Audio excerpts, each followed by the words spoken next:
Be too fussy. Keep the size uniform so they cook and absorb flavours evenly.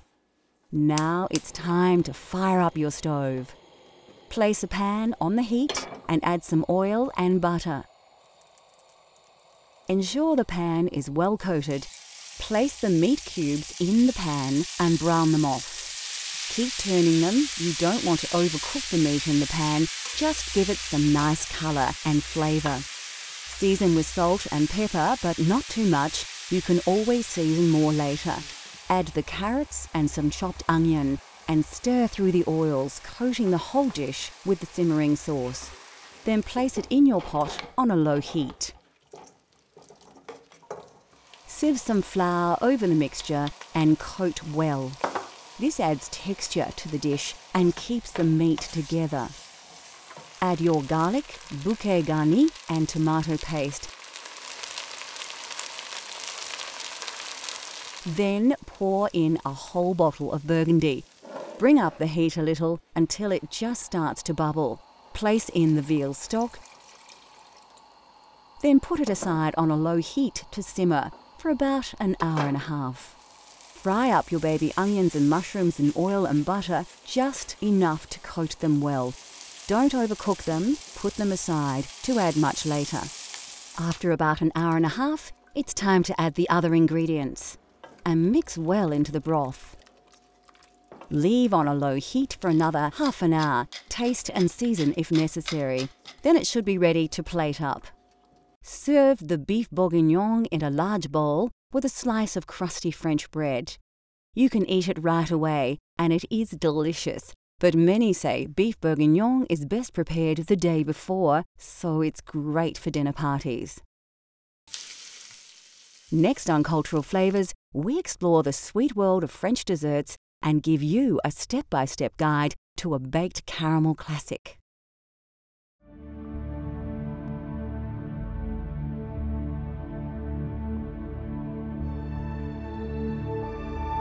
One more thing the French are famous for are their desserts and pastries.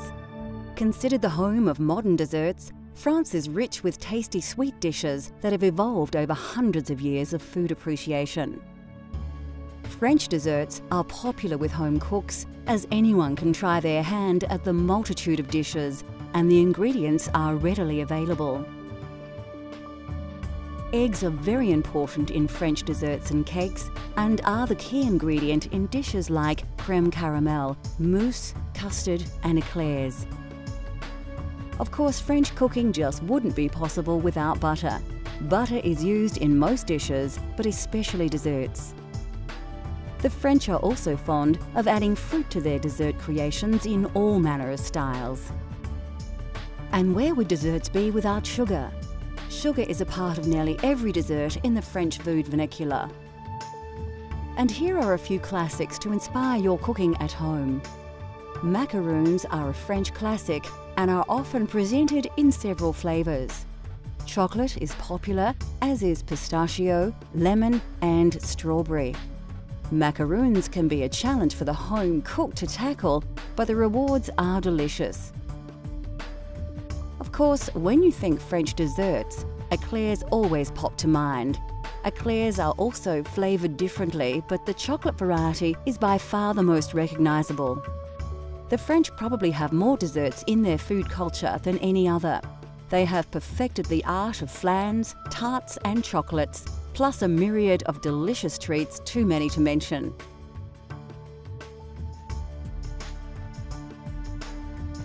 Another aspect of French desserts is, of course, the visual creativity.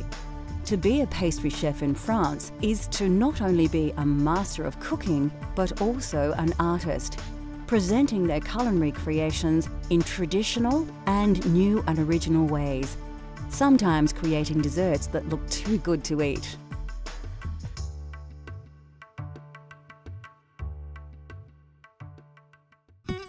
The French have made a true art out of desserts, yet they need not be complicated.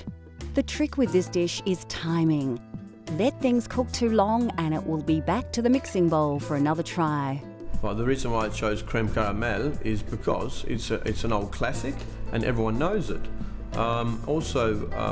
I think that the art to making a good cream caramel is all in the cooking of the caramel, making sure that you don't let it go too dark and bitter. So it's something that's used quite often in France. It's a very simple dish to cook at home or a nice classical bistro that you can find in Paris. You'll find it on virtually every menu that you can find in France.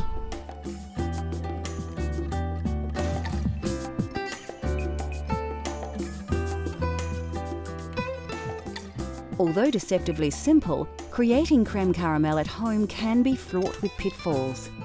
We'll show you how to create this dessert step by step.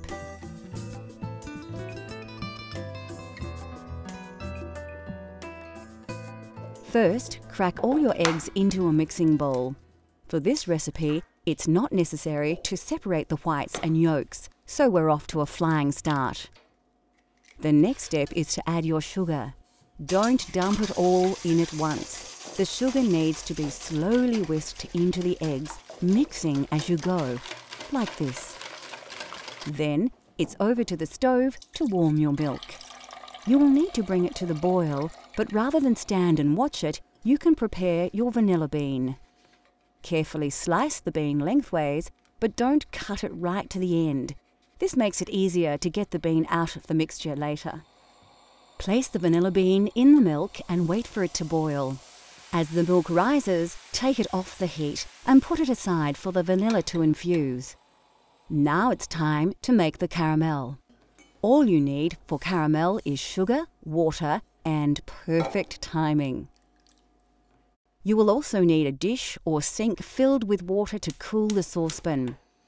Then it becomes a waiting game. You don't need to stir the mixture, just wait until the water evaporates from the sugar. If you attempted this without water, the sugar would burn. The trick with caramel is to watch it cook and wait for the colour to change. Then it's just a matter of taking it off the heat when it turns a golden brown, which happens very quickly. When it does, place your pan in the water to cool for about half a minute to stop it from overcooking. Then quickly pour the caramel into the base of each bowl before it begins to set. Go back to the eggs and sugar and whisk in the vanilla milk you made earlier.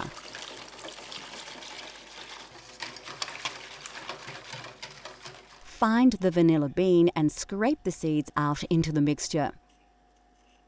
Then you need to remove the bubbles or they will appear in your final dessert.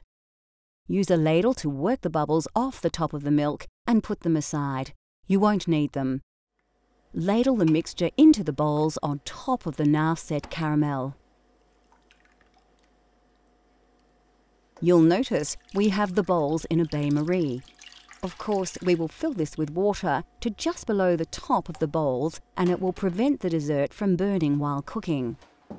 Place the bain-marie in the oven at 180 degrees for about 40 minutes. Carefully take them out of the oven and they should be browning on top. Let them cool, then place them in the fridge to set. This usually takes 2 to 3 hours. When set, run a knife carefully round the edge, turning the bowl as you go. Then you should be able to place a plate on a dish, turn it over, and remove the bowl, leaving a delicious dessert behind. Use the now softened caramel left in the bowl to decorate the plate. And there you have authentic French cream caramel. If that doesn't make you hungry, nothing will. We have barely touched on the food of France, and we could easily fill a whole series with amazing culinary creations from the home of fine cuisine. Unique thinking and centuries of experimentation has provided us with the foundation of many modern cooking techniques. Cultural Flavours continues to explore the world through the diversity of food. Let Cultural Flavours take you on a gastronomic journey so you can experience the tastes of the globe at home.